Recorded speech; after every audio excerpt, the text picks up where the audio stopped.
Hello everyone, welcome to my channel. Please subscribe and keep watching more details. Brandi Glanville contemplated suicide during desolate time. Former RHOBA star Brandi Glanville admitted that she contemplated suicide during a very desolate time in her life.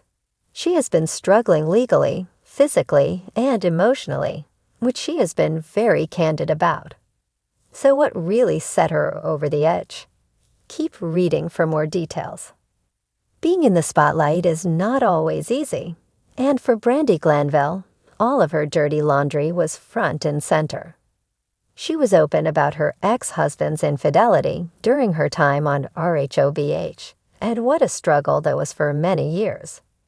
In January 2023, Brandi was a part of the RHEGT Morocco, but that ended horribly. She was accused of sexually assaulting co-star and RHONJ alum Caroline Manzo. The stress of that, as well as the allegations, caused her to lose work and money. Furthermore, her health deteriorated, and now she maintains that she has a parasite in her face. She has spent an incredible amount of money to try to fix whatever is wrong, plus she attempted to sue Bravo. However, that went south when her legal team dropped her. Now she is opening up about a very dark time in her life.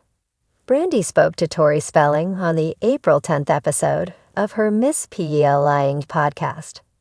There she details how she had contemplated suicide, but what was the catalyst? The mother of two went on to elaborate. In the midst of all of this, I'm not working.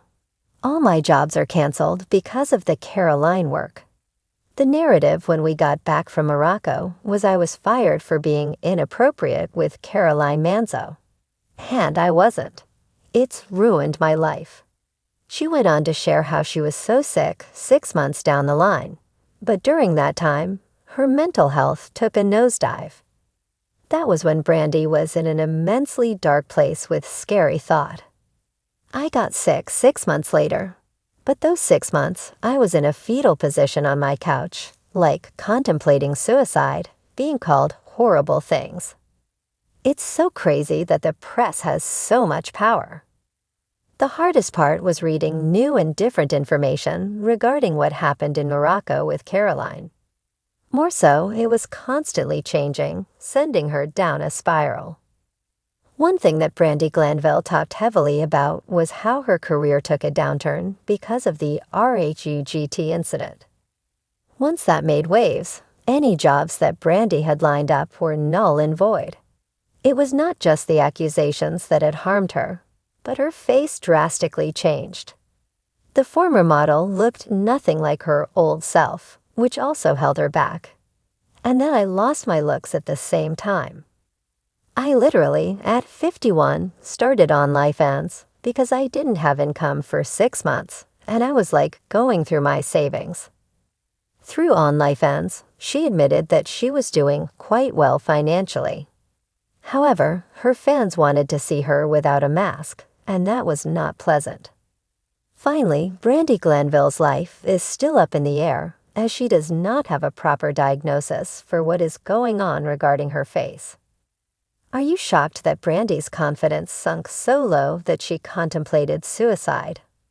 More so, are you proud of her for being so open? Let us know your thoughts in the comments below. There's a certain kind of silence that follows the chaos. A silence so sharp, it cuts deeper than words ever could. For Brandi Glanville, that silence was deafening. Known for her sharp tongue and unapologetic presence on reality TV, Brandi was never one to shy away from controversy. But beyond the glittering screens and biting one-liners, she was fighting a battle far removed from Bravo cameras and tabloid drama. It was private. It was raw. It was life-threatening. It's easy to forget that reality stars are human. Their lives are so public, so scrutinized, that the world often forgets to ask, "Are you okay?" For Brandi, no one asked. Or if they did, she was too adept at hiding the truth behind a wine glass and a sarcastic smile. But behind the glam, behind the quick wit and Instagram posts, Brandi was breaking. In a recent moment of stark honesty, she revealed she had once contemplated suicide during a time so bleak, so desolate, that it stripped away everything she thought she knew about herself. "I didn't want to die," she said. "I just didn't know how to keep living." The pain didn't start in a dramatic moment. It crept in slowly, like fog rolling in over a once clear horizon. It came after her very public divorce, the betrayal of infidelity, and the subsequent fall from tabloid darling to a frequent target of ridicule. People made jokes. They called her messy, desperate, crazy. What they didn't see was the woman left to pick up the shattered pieces of a life she had meticulously built, only to watch it crumble overnight. She was struggling to keep custody arrangements peaceful. Financial instability loomed like a ghost. Offers dried up. Friends faded. And in the echo chamber of her own mind, the whispers grew louder. "You're not enough. You've messed it all up. There's no coming back." Brandi describes this time not as a single storm, but a relentless drizzle of despair. Some days she couldn't get out of bed. Others, she would plaster on makeup, pose for a selfie, post a cheeky tweet, only to return to a home filled with silence and sobs. Loneliness became a second skin. The pressure to maintain a persona, to entertain, to stay relevant, became a weight too heavy to bear. And one night, as the world continued spinning, Brandi sat alone in her home and thought seriously about ending her life. It wasn't a cry for attention. "I didn't want sympathy. I just couldn't see a way forward," she confessed. Her voice trembled as she revisited that night, candles flickering, her phone face down, the air thick with unbearable sadness. "I just didn't want to feel anymore." But sometimes salvation comes in unexpected forms.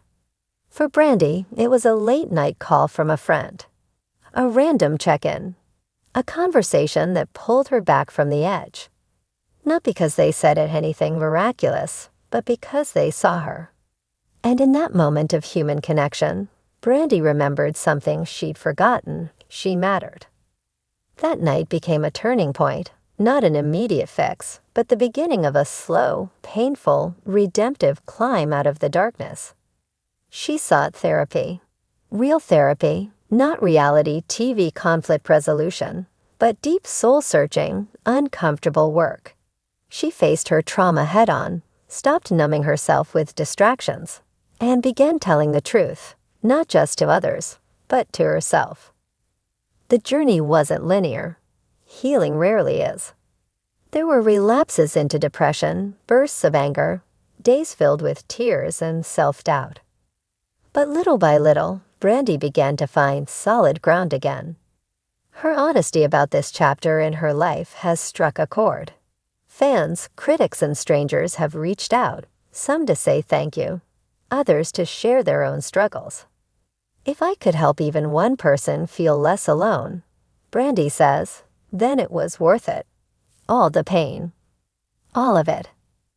In opening up about her darkest moment, Brandi has become more than a former Real Housewife.